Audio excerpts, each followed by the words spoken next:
clock at 5. Pass is intercepted at the goal line by Malcolm Butler. Unreal. Amazing. Este é o podcast Patriotas, do site 10yardas.com.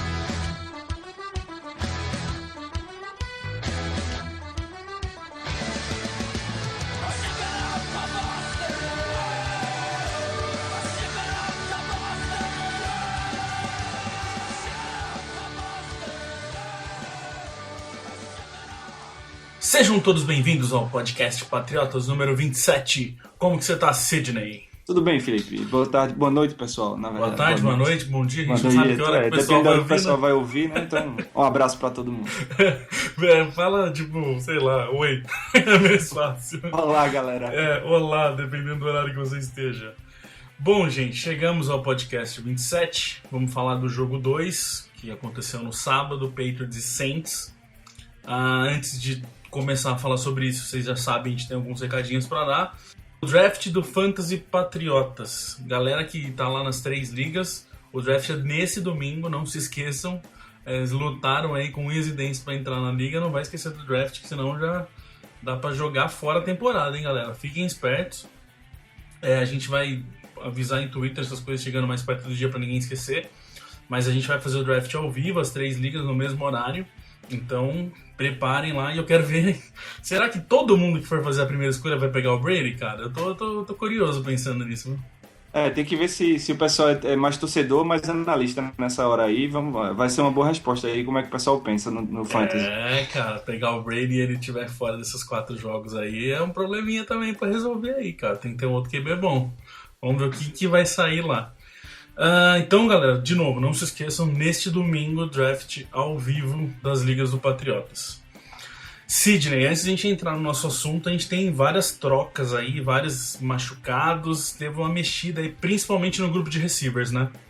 Essa semana foi bem movimentada aí.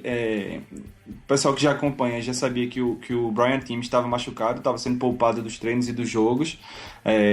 Acontece que a lesão dele realmente é séria, ele foi dispensado pelo time ontem. Então, para quem não sabe, quando o jogador é dispensado, qualquer time lá da NFL pode ir lá e dizer que seleciona o cara que escolhe. Como a lesão dele é séria, ele não foi selecionado por nenhum time e voltou para os Patriots na Injury Reserve, né, que é aquela lista de jogadores que estão fora da temporada. E outro wide receiver também que vinha muito bem nesses treinos aí, brigando forte por uma vaga no roster final, que foi o Brandon Gibson. Sofreu uma lesão no joelho no último jogo contra o Saints e infelizmente rompeu os ligamentos do joelho, então tá fora da temporada. O Gibson, diferente do time, ele não foi dispensado, ele foi colocado pelo time direto na Injury Reserve. Eu achei interessante isso, né? Querendo ou não, de uma forma ou outra, mostra que, vamos dizer, bem entre aspas, que o Gibson era mais valioso que o Tims até, né? Sem dúvida. O Gibson não foi dispensado, né? Ele foi colocado direto na Injury Reserve, ou seja, os Patriots quiseram garantir que esse jogador ia continuar no time. Já o Tims não, o Tims ele foi dispensado, então, querendo ou não, mesmo estando machucado, o time corre o risco de que outra equipe vá lá e selecione ele, e realmente mostra que o Gibson é mais valioso aos olhos da comissão.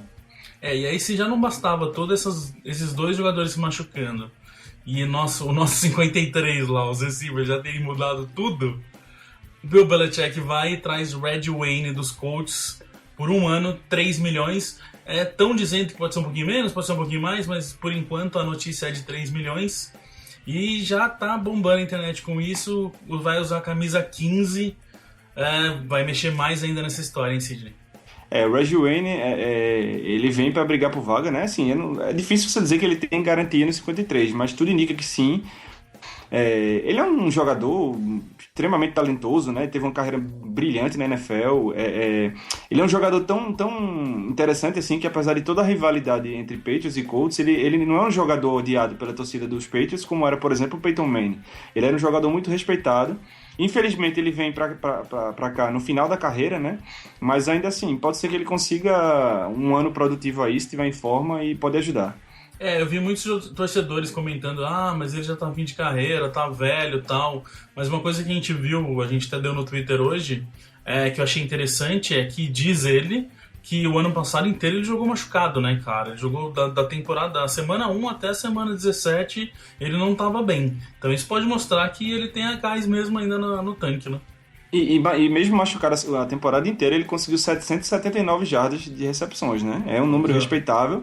Ele garante que tá em forma, tá treinando desde maio, disse que não tem lesões, então vamos aguardar para ver como é que ele desenvolve uma química aí com o Brady e o Garoppolo. E aí uma coisa que eu quero puxar aqui rapidinho é esse grupo de receivers que vai dar uma bagunçada aí. Vamos dizer, a gente imagina que o Wayne vem para ficar, para ser um 53, só que com o Teams e o Gibson fora, foi uma ótima notícia pro Harper, né, que vem aparecendo e muitos diziam que ia ficar pro practice squad, mas não sei mais não, agora que essa história aí de jogador tendo menos receiver na disputa. E se bobear, vai sobrar pro Dobson também, né? O Dobson é daqueles que eu considero praticamente garantidos, né, na quarta vaga. Já o Harper não. O Harper é aquele que começou a temporada correndo por fora, né, pré-temporada, na verdade, e vinha jogando bem, mesmo com essa concorrência do Gibson e do Teams, né? Sem esses dois jogadores, não há dúvida de que ele ganha um boost aí, né? Uma chance maior. Deu um alívio, né? Deu uma respirada boa aí. É difícil você cravar que ele vai ficar, até porque o Josh Boyce já tem experiência no time também, né? Tem 2 anos já de casa, vamos dizer assim. Mas assim, foi uma boa notícia, péssima notícia para nós e boa notícia para a carreira do Chris Harper. Tentando estabelecer Edelman, LaFell, Amendola, Reggie Wayne e Aaron Dobson seriam os 5 mais fortes, digamos assim, mais o Matthew Slater, que joga só no time especiais, mas ele é wide receiver, ele conta como wide receiver também, então seria os 6. Então, é difícil você garantir que Belichick vai levar 7 wide receivers para a temporada, né? Normalmente ele leva 6. Ano passado, por exemplo, foram 6. Então, caso ele vá levar um 7º, ou caso não, ele queira 1 ou 2 para ficarem no practice squad, aí a gente teria na frente realmente o Harper e o Boyce, na minha opinião. Pensando que foram 6 no ano passado e essa sua conta aí, Boyce, Krause e Harper, tudo fica de fora então, né? Eles brigariam realmente para votar como practice squad, que é difícil que esses jogadores consigam superar, por exemplo, o Reggie Wayne e Aaron Dobson aí. Vai ser... O funil tá ficando cada vez mais apertado. A gente tem terça que vem, dia 1º, às 5 horas da tarde, é o primeiro facão que passa para 75. E aí depois no sábado, no dia 4, é o segundo facão para 53. Então agora ou vai ou racha, sem dúvida nenhuma. Vamos falar de Patriots e Saints. Todo mundo sabe que o Patriots ganhou de 26-24. A gente vai dar agora uma pincelada em algumas partes que a gente achou interessante. O jogo começou muito estranho. O ataque e defesa titulares os jogadores muito mal em campo. O Saints aproveitou bastante. Brees foi muito bem.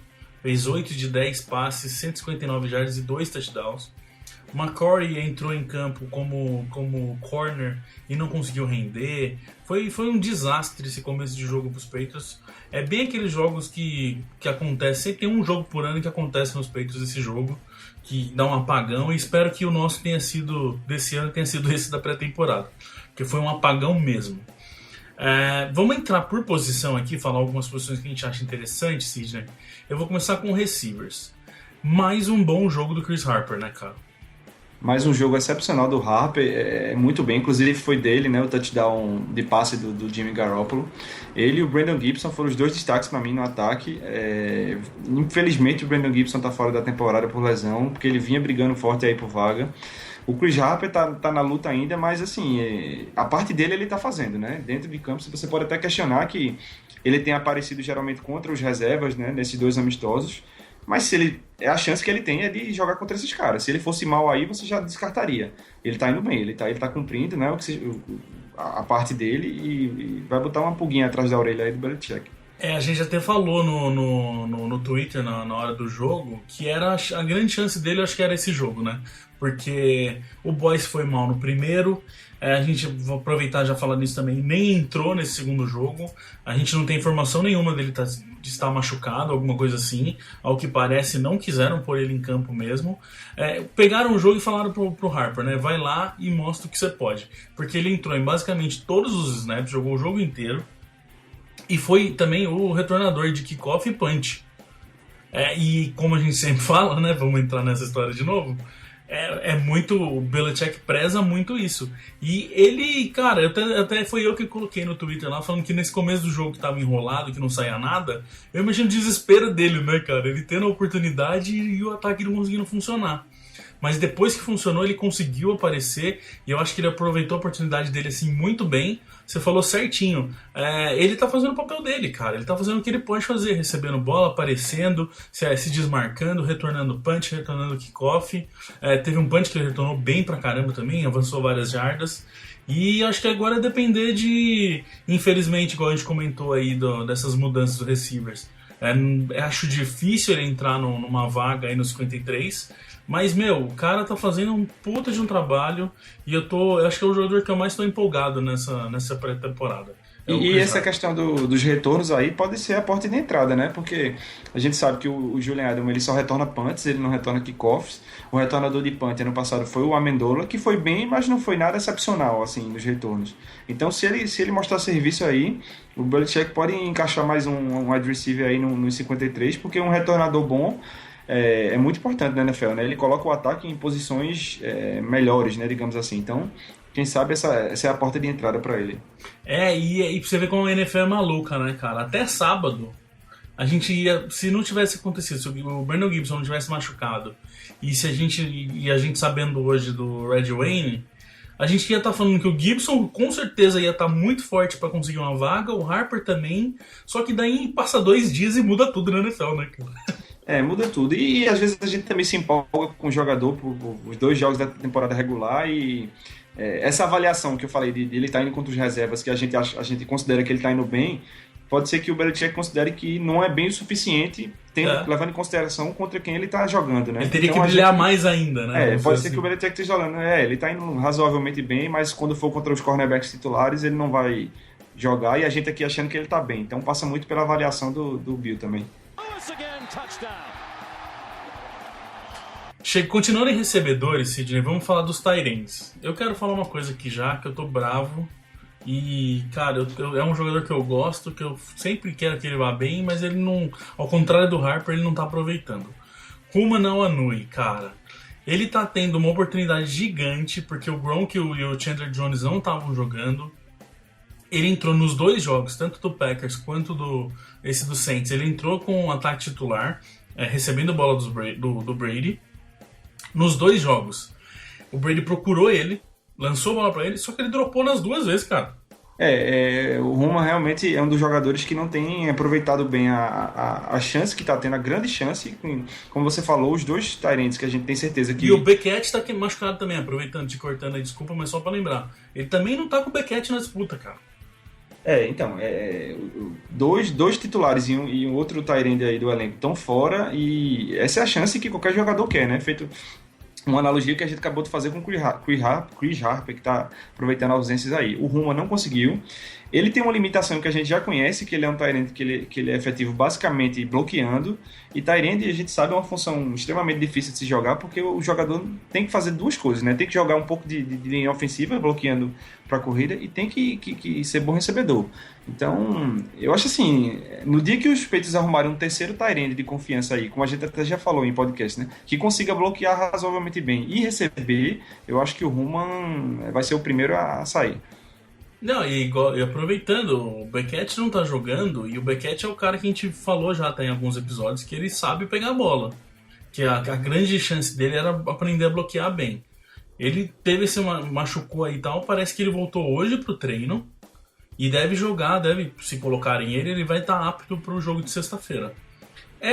Também é a chance do cara, se ele conseguir empurrar pra corrida e receber algumas bolas...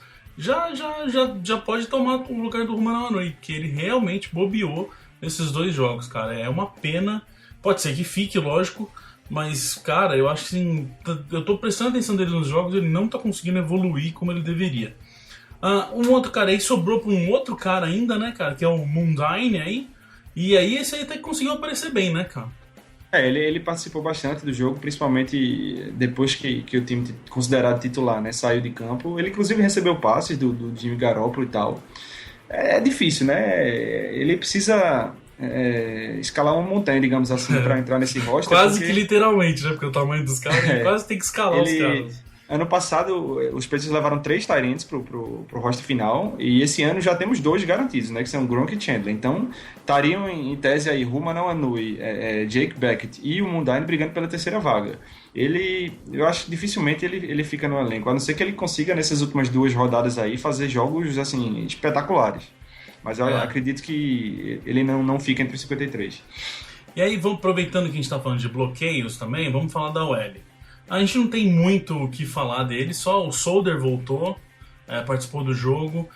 O Trey Jackson, não entrou muitas vezes, não foi igual no primeiro jogo, ele já foi poupado um pouquinho. Acho que mostra mais ainda qual é a visão dos técnicos nele, né? Que ele realmente deve ser o titular. O Solder não foi muito bem, em alguns momentos ele deu uma bobeada. Mas assim, o conjunto inteiro, né? Tipo, tinha hora que bloqueava, tinha hora que não. Eu acho que eles estavam nesse grupo do apagão aí, vamos dizer assim, né? Que a hora que acordou, eles acordaram também. Mas eu só achei que o Solder eu esperava mais dele. Lembrando que ele vem de lesão, então pode ser que tenha influenciado alguma coisa, né? Esses jogos de pré-temporada não dá muito para avaliar a linha ofensiva como um conjunto, né? Porque assim, não é só a qualidade individual de cada jogador ali, o entrosamento conta bastante, eles têm que se conhecer para saber quando um passa um bloqueio para o outro. Mas no geral, uma coisa que a gente pode falar é que houve uma evolução clara do primeiro jogo para o segundo, porque no primeiro jogo o Garoppolo foi sacado 7 vezes, isso é inadmissível, e no último jogo contra o Saints a linha não cedeu nenhum sec, então isso é uma evolução clara. Sem dúvida. Essa proteção já melhorou bem, exatamente pelos números. Teria aquele sack que ele ia ter tomado, que ele conseguiu se virar e lançar para o TD, que a gente já vai falar. Mas, por isso que eu falo, eu acho que, vamos dizer, o resumo dessa OL é o resumo do time. Que enquanto o time esteve apagado, a OL também se apagou junto, e a hora que alguém foi lá e acendeu esse ataque, eles cresceram junto e passaram a jogar um pouquinho melhor. Eu não diria que foi perfeito, mas igual você falou, é pré-temporada e tal, mas foi melhor do que o primeiro jogo, sim.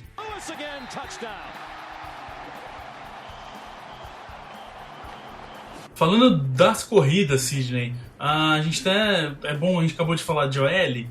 Se por um lado eles conseguiram, igual eu falei, por isso que eu falei que até que eles foram altos e baixos. Se por um lado eles conseguiram não ceder nenhum sec, não conseguiram abrir buraco também para corrida praticamente o jogo inteiro, né?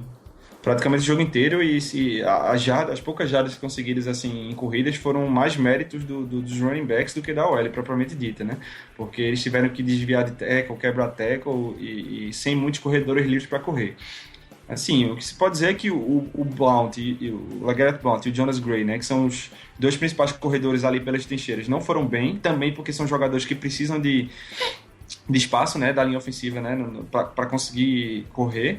Já os 2 running backs que são considerados mais jogadores de terceira descida, aquele que recebe passes ali e tal, o James White e o Dion Lewis foram muito bem, né?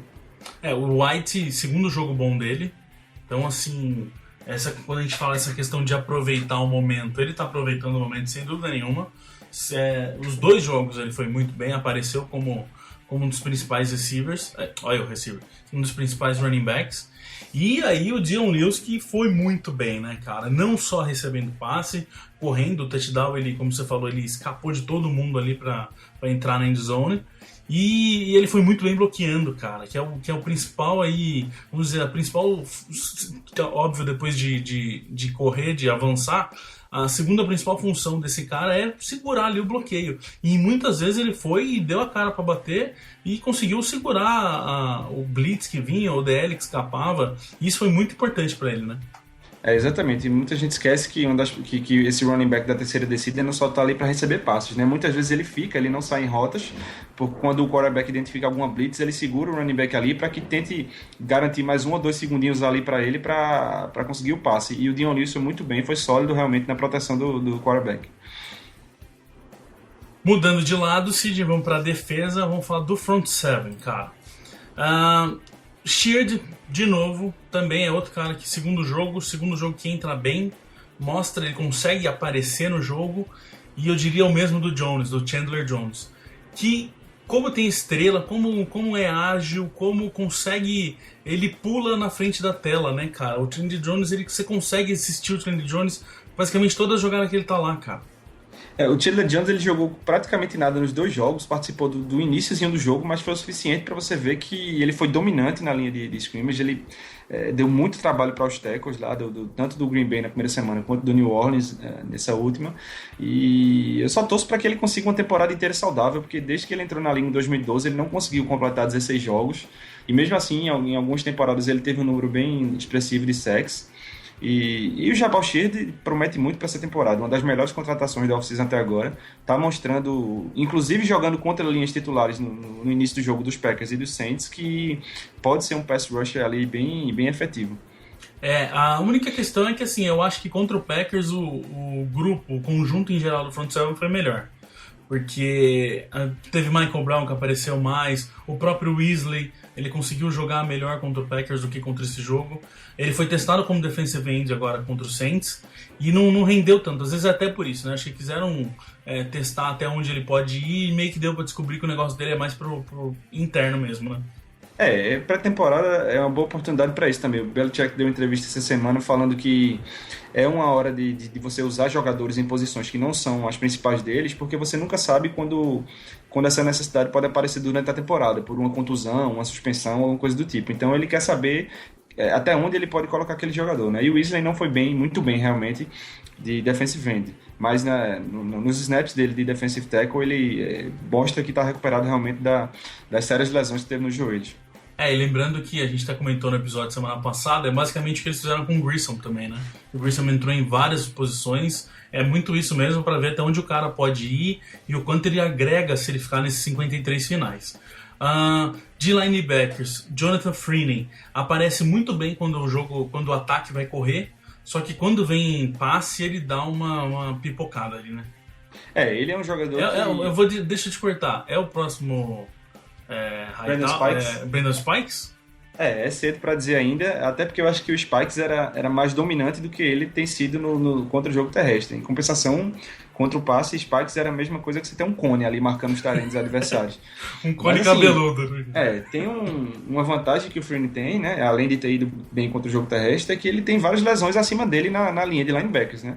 Danny Fletcher tá machucado, Hightower já voltou a treinar, mas não tá pegando no pesado ainda, nem o Gerald Mayo também.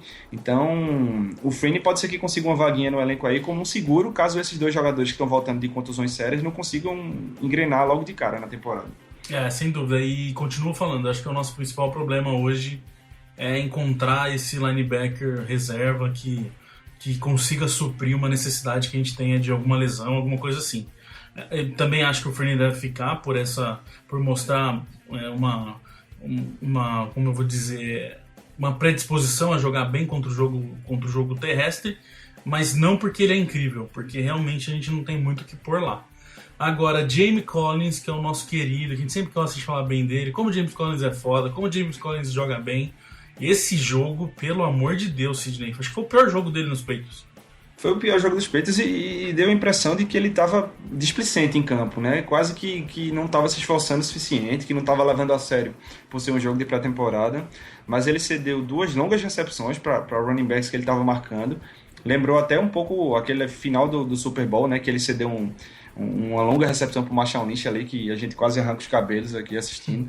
Mas não dá pra tirar muita coisa disso não, é só pra temporada. A gente sabe do potencial dele, que é incrível. Não só o potencial, mas assim, o que ele já fez na NFL, né?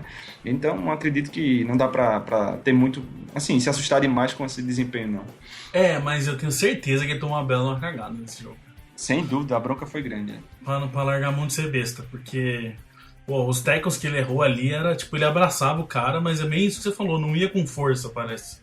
Tipo, chegava no cara, mas não derrubava, né? O cara pode ter com medo de se lesionar também, mas não justifica, né? Você tá mas às vezes campo, é nessa que você se machuca. Você vai molengão e toma uma porrada e se machuca à toa. Se você tá em campo, você tem que brigar, porque tem um monte de cara ali atrás de você que tá brigando pela vida na NFL, pela carreira, tá dando sangue e não justifica você entrar e fazer corpo mole. Se é pra fazer corpo mole, é melhor não entrar, né? Sem dúvida. Secundária, a gente teve o nosso querido Devin McCourty também, que teve um jogo que pode dar a mão no Collins e ir embora, cara. Foi usado como cornerback. Muita gente perguntando se ele ia ficar como cornerback mesmo, que é o segundo jogo já. Nos treinos ele foi usado como cornerback também. Eu acho que não, e inclusive o treino de hoje, que a gente já viu o que aconteceu, ele já voltou para safety. o Brandon Cooks cozinhou ele, né? Primeiro, assim, muita gente acompanha futebol há pouco tempo, pode não lembrar que o Devin McCourty ele foi draftado como cornerback, e como cornerback no seu ano de calor ele foi All-Pro, ele foi para a seleção da NFL com 8 interceptações. Então ele não é estranho a posição, assim, por completo, né? Mas assim, dá pra entender um pouco esse desempenho dele, porque é um cara que tá jogando de safety há 2 anos e meio, então o foco é completamente diferente. Ele tá ali no último nível da secundária, ele tá vendo a jogada se desenvolver na frente dele, né? E o corner não, o corner muitas vezes tá correndo de costa pra bola, acompanhando o wide receiver muito rápido. Então, é natural, assim, até eu diria que o desempenho dele não foi... Desacostumou, né? Eu acredito que pode ser um pouco disso também. Eu acho que eu não acredito que o Belichick tenha a intenção de usar ele como cornerback na temporada, mas eu acredito que se fosse esse o caso, um pouco mais de snaps, de repetições e de hora de jogo, digamos assim, daria para ele voltar a um nível bom. Agora, uma coisa só que eu quero falar, que eu não quero que isso seja verdade, passa pela minha cabeça, mas eu não quero que isso seja, é que ele já falou desde o começo desses camps que ele não queria jogar como cornerback. Será, Sidney, que ele não tá dando uma miguezada, não, quando ele tá entrando de corner, pra nego falar, realmente, o McCourty tem que ser safety? Eu não sei, o McCourty é um dos jogadores mais respeitados ali do vestiário, ele é um dos capitães do time, né? Ele é um cara referência, assim, dentro do elenco. Eu acho que Miguel não. Eu espero que não. Eu acho que ele foi sincero, além do que a gente tá acostumado de ver jogadores dos Patriots, né? Porque a gente tá acostumado a ver um discurso de que eu quero jogar, eu quero ajudar o time, onde ele me botar eu jogo, eu faço qualquer coisa. E ele foi o único cara, que recentemente, que eu tenho uma lembrança de chegar e dizer que prefere jogar numa posição e não gosta muito de jogar na outra, né? Foi uma sinceridade aí que eu não sei se o Belichick recebeu bem, ou pode ser até como o Belichick que no próximo jogo ele bota pra ele jogar 4 quartos de cornerback, só por conta disso, não sei, né? Como o Jonas Gray foi punido lá porque chegou atrasado e tal, às vezes ele quer provar o ponto pro jogador e exagera na punição, mas eu acho que ele não vai ser usado como corner na temporada, e também acho que se for o caso de ser usado, não vai ir tão mal quanto ele foi contra o Saints. Legal. Aí só pra gente terminar essa questão de secundária, vamos falar de um corner que foi bem, que é o Bradley Fletcher, que tá acontecendo isso muito bem, né? Tipo, ele tá conseguindo desviou o passe dentro da endzone. Eu acho que a única recepção que ele tomou foi para 6 jardas. E foram 4 bolas na direção dele.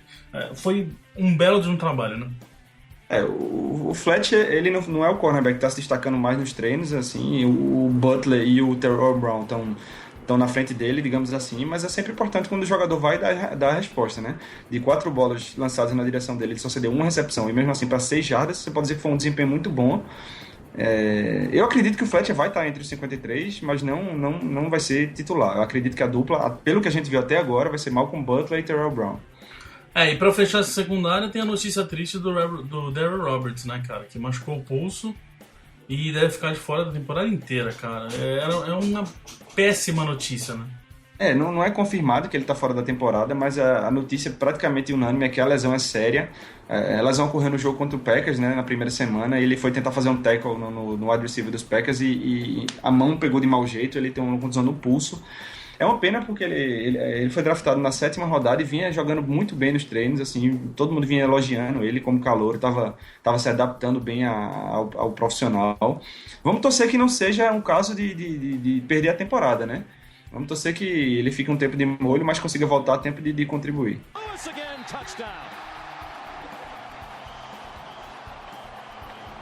Hora de falar do nosso Jimmy Garoppolo. Cara, começou mal também, ele assumiu o ataque, já estava baixo, estava desligado.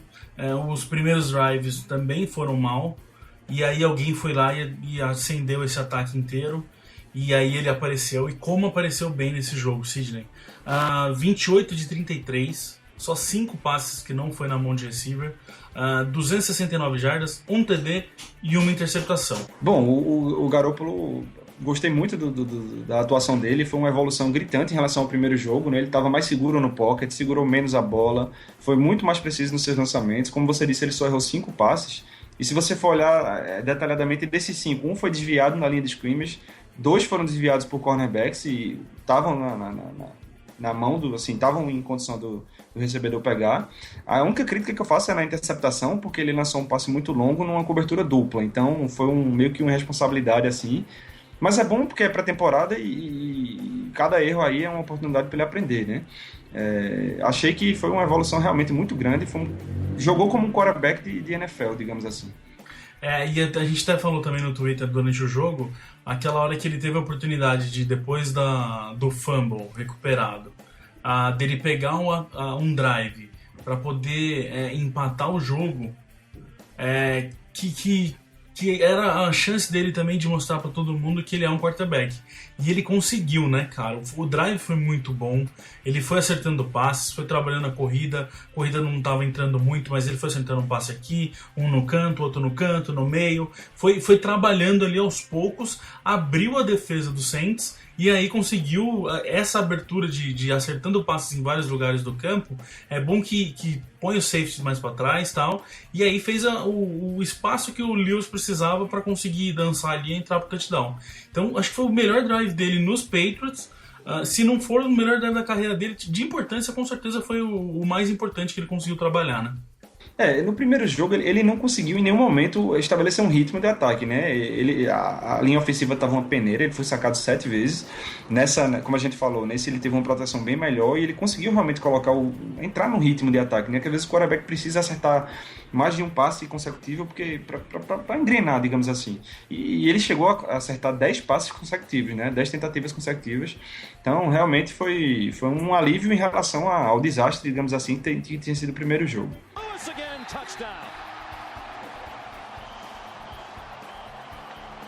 Antes de fechar nosso podcast, Sidney, vamos falar do próximo jogo, nessa sexta-feira, Patriots e Panthers. Esse terceiro jogo de pré-temporada normalmente é o jogo que os titulares mais jogam, e aí que tá a questão, Sidney, é Brady ou Garoppolo que vai ter mais tempo? Será que o Brady vai jogar como titular mesmo? Bom, o que a gente pode ver até agora nesses 2 primeiros jogos é que os Patriots estão tendo exatamente o mesmo tratamento que eles tiveram nos últimos anos, que é o titular jogar apenas 1 ou 2 drives por partida e depois descansar. O Brady jogou 1 ou 2 drives, né, nos 2 primeiros jogos, depois foi para o banco, ou seja, ele está sendo tratado rigorosamente igual às últimas temporadas, ou seja, o tratamento de titular. Esse jogo vai ser interessante porque a gente provavelmente vai ter a volta de alguns recebedores aí titulares, como Amendola. Amendola já jogou um pouquinho, né, contra o Saints, mas Amendola, Edelman, Gronk e Scott Chandler talvez joguem, então vai ser uma ótima oportunidade para a gente ver quanto tempo o Brady vai ficar em campo. Porque se o Brady amanhã entrar durante o primeiro quarto inteiro ou o primeiro tempo inteiro, a gente vai ver que eles estão realmente dando tratamento a ele de titular. E dar tratamento titular para ele nesse terceiro jogo da Pre-Season significa que devem imaginar que ele vai jogar na semana 1. Porque senão não tem porquê. Se eles estão achando que o Brady não vai jogar na estreia, não tem porquê deixar ele 2 quartos jogando lá. Vamos falar a verdade. É melhor deixar o Garoppolo, até porque a gente não viu o Garoppolo com esses jogadores titulares, igual você falou. Então, eu acho que essa vai mostrar muito de como que é esse tratamento, se realmente estão entendendo o Brady como o titular desses 4 primeiros jogos ou não, e até assim, o que eles têm de informação sobre Deflategate, o que pode dar certo, o que pode dar errado nos tribunais. Acho que, não sei se estou viajando muito, mas eu acho que dá pra o que eles vão fazer na sexta-feira em jogo, dá pra ver muita coisa aí, né? Eu acho que vai dar uma boa ideia, não talvez a título de informação, como que eles já saibam do desfecho, mas talvez, por exemplo, sei lá, o advogado do Brady, o Jeff Kessler, tenha chegado e dito, olha, mesmo que a gente perca, né, nessa ação judicial aí, a gente vai recorrer e o recurso tem efeito suspensivo que permite que ele jogue enquanto não se chega à resolução definitiva. Então, eu acredito que seria muita irresponsabilidade você estar preparando o Brady para ser titular sem ter nenhum tipo pelo menos de informação, de garantia, nem que seja uma garantia. Você acreditar, né? Você tá acreditando que realmente vai dar certo. Exatamente. É muito isso. Também, pra deixar claro, não que eu acho que eles saibam que se vai dar certo ou não, mas é bem isso que você falou. É tipo, viu, meus advogados estão falando que a chance é muito alta de eu conseguir jogar. Então, beleza, vamos tomar essa atitude. Agora, se os caras não acham, se os caras acham que ele realmente vai perder os 4 primeiros jogos, não tem que pôr o Garoppolo pra jogar com os titulares, meu. Esse moleque tem que jogar o máximo que ele puder. O Belichick, não que ele ligue muito para a pressão, mas o Bill Belichick sabe que se ele der tratamento de titular para Brady nessa pré-temporada inteira e chegar lá nas vésperas da abertura da temporada, for confirmada a suspensão, ele vai sofrer muita pressão, todo mundo vai cobrar dele não ter dado experiência ao Garoppolo, mais tempo, né? Não só experiência de tempo De tempo de jogo, porque a gente sabe que o Garoppolo jogou muito tempo contra o Saints e contra o Packers. Mas experiência de titular, de jogar com a linha ofensiva titular, com os recebedores titulares para desenvolver uma conexão que a gente sabe que é importante, né, entre quarterback e recebedor. Então, esse tipo de experiência aí. E é nesse terceiro jogo que isso tudo se encaixa. Porque é normalmente onde os titulares mais jogam. Ele até pode falar que no primeiro e segundo jogo não tinha como pôr o Garoppolo com muitos titulares, porque tem que poupar mesmo, mas esse terceiro jogo, tradicionalmente, é o jogo em que os titulares mais jogam. Então, se ele não pôr o Garoppolo para jogar com esses jogadores, sendo que o Brady não vai conseguir jogar os 4 primeiros jogos da temporada regular, aí eu acho que a pressão vem forte nele, e eu digo mais, eu vou reclamar, porque, pelo amor de Deus, é jogar uma coisa pro alto que você não sabe se você vai pegar ou não. Falando de defesa aí, Sidney, é uma situação interessante, porque esse ataque do Panthers tem o Cam Newton ali, que é um scramble que corre muito bem, e é uma oportunidade boa pra gente ver a defesa trabalhando contra esse tipo de jogo, né? É interessante, né? A gente, quando enfrentou o Packers, a gente já pegou um quarterback que tem mobilidade, mas assim, o Aaron Rodgers se vira bem com as pernas. O Cam Newton é capaz de correr 40 jardas e anotar um touchdown se você der espaço. Como muita gente não lembra, há 2 anos, esses times se encontraram no Monday Night Football e o Cam Newton fez um touchdown longo, aliás, fez uma corrida longa contra a gente de mais de 30 jardas e complicou. Então é uma oportunidade, isso influencia diretamente no jogo dos defensive ends, que mesmo em jogadas de passe você não pode ir com tudo para cima do quarterback, porque senão você deixa espaço para que ele corra pelo lugar que você estava. Então é comum quando o Belichick enfrenta esse tipo de quarterback, a gente vê os defensive ends meio que hesitarem um pouquinho, esperar para ver se o quarterback vai correr e não vai, para poder ir com tudo em cima dele. É interessante acompanhar isso também. Normalmente ou um DL, um defensive end, ou um próprio linebacker sempre tá no spy, que eles chamam, né? Que é aquele cara que tá ali num cover, mas de olho se o quarterback vai correr ou não. Então é uma situação que exige alguém estar no spy muitas vezes, e que normalmente outros times não forçam muito isso. Vamos falar um pouquinho do Panthers do ano passado, Sidney. Eles foram 3.511 jardas no passe, foram uma média de 219 jardas por jogo, 127 jardas por jogo correndo, então eles são melhores no passe, e uma defesa que é boa, que foi em 10º no geral, né, cara? Foi a 10ª defesa geral cedendo jardas, e eles perderam o Greg Hardy, que é um dos melhores defensive ends da NFL, foi pro Dallas Cowboys, mas mesmo assim eles têm vários jogadores capazes de colocar muita pressão na nossa linha ofensiva. Eles têm um dos melhores linebackers da NFL, que é o Luke Kuechly, né? E junto com o Thomas Davis fazem uma dupla sensacional. E no ataque deles, infelizmente, a gente não vai poder acompanhar o Kelvin Benjamin, que na temporada de calor ano passado foi um dos melhores wide receivers da liga. Sofreu uma contusão que o tirou da temporada, e seria um ótimo teste aí para nossa secundária. Aí pra gente fechar, tem o hashtag FreeBrady, que é o @na_re_co. Cara, você tem o Twitter mais maluco que eu já vi. Ele mandou uma pergunta pra gente aqui, Sidney. Quem que tem o melhor front seven? Patriots ou Panthers? Eu acho que você concorda comigo, eu diria que a gente até pode ter o melhor front seven do que eles. Só que o nosso front seven ainda não mostrou nada, porque eles realmente não jogaram juntos ainda. Então eu diria hoje que o do Panthers é melhor. Como eu falei, eles sofreram uma bela baixa aí com a saída do Greg Hardy, mas eu também responderia que hoje em dia o front seven do Panthers, Carolina Panthers, é melhor do que o nosso, até porque a gente é uma incógnita, né? O interior da nossa linha é toda modificada para esse ano.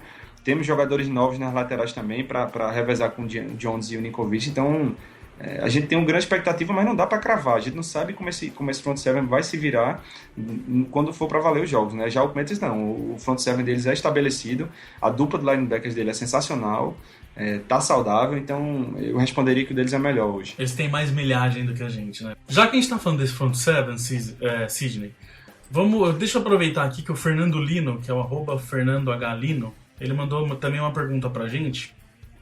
Aliás, todo mundo que mandou pergunta, teve algumas que a gente respondeu no meio do podcast aí, que já eram coisas que a gente ia falar, então quem mandou sabe aí quem respondeu, e outras a gente tava fazendo com uma pergunta mesmo. O Fernando, cara, ele tá querendo saber assim, qual que seria o nosso desenho de defesa hoje? A gente tá mais pra 3-4 ou 4-3? Aproveitando para explicar pra galera novata. 3-4 são 3 jogadores na linha de defesa e 4 linebackers. Ou 4-3, 4 jogadores na linha de defesa e 3 jogadores de linebacker. Qual que você acha que a gente se encaixa mais hoje? Eu acredito que, pelo que vem sendo utilizado nos últimos anos e pelos jogadores que a gente tem, o Bill Belichick vai ter uma ideia básica do 4-3, né? A gente tem jogadores para mudar para o 3-4 se for necessário, mas acredito que a ideia dele é usar o 4-3. E respondendo o Lino, na minha opinião, os 7 titulares seriam, na linha defensiva, né? Chandler Jones, Silva Siliga, Malcolm Brown e Rob Ninkovich. E os 3 linebackers seriam Dante Hightower, Gerald Mayo e Jamie Collins. Eu não sei se você concorda. Concordo, eu acho que é só a questão aí a gente saber se o Siliga ou o Weasley, mas eu concordo com você pelo Siliga, acho até pela experiência, porque ele tá mais tempo ali e tal, e por ele ser mais aquele paredão, né, cara? O Weasley é aquele jogador que consegue infiltrar, eu acho que ele é muito bom na rotação. Tipo, você mudar um pouquinho como que a OL vai receber. Uma hora vai ter um cara que infiltra mais, outra hora vai ser um cara que é um poste ali e consegue pegar 2 caras juntos. Então essa rotação é boa porque ela muda um pouquinho a forma de atacar a OL. Mas eu diria que titular mesmo, para começar jogo, ou aquele que você confia mais, eu ficaria com o Siliga assim. E eu acho que são 3 linebackers, até porque a gente não tem muito, né, cara? E só para deixar uma resposta mais completa ainda para o Fernando Lino, na minha visão, se ele for usar um 3-4, os 3 jogadores da linha seriam Malcolm Brown, Dominic Easley e Chandler Jones, porque o Jones já foi testado assim no 3-4, e os 4 linebackers seriam o Rob Ninkovich, né, que passaria de defensive end para outside linebacker, e os 3 que a gente falou, Hightower, Mayo e Collins. E ele novamente ele variando o Weasley e o Siliga de acordo com se é corrida ou se é passe, digamos assim. E só para finalizar, na minha visão, seja qual for o esquema que ele vai usar, se esses jogadores permanecerem saudáveis, a gente vai ter o melhor front seven dos Patriots nos últimos 4, 5 anos aí. Então é isso, seu Sidney. Continuamos acompanhando os jogos. Sexta-feira estaremos a postos para cobrir o jogo igual a gente está fazendo em todos os outros jogos. Brigadão pelo papo, esperamos que todo mundo tenha gostado, e vamos voltando a qualquer momento. E semana que vem cobriremos esse jogo dos Panthers, né, com a expectativa de ver os titulares muito tempo em campo, e vamos lá, até semana que vem, pessoal. Abraço, CJ. Abraço.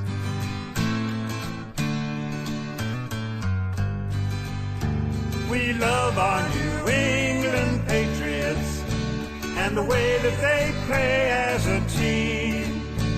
And we'll always be true to the red, white, and blue, our New England American dream. When they take to the field, they don't often yield. They'll bend, but they seldom will break. If the first half should sour, well, there's still half an hour.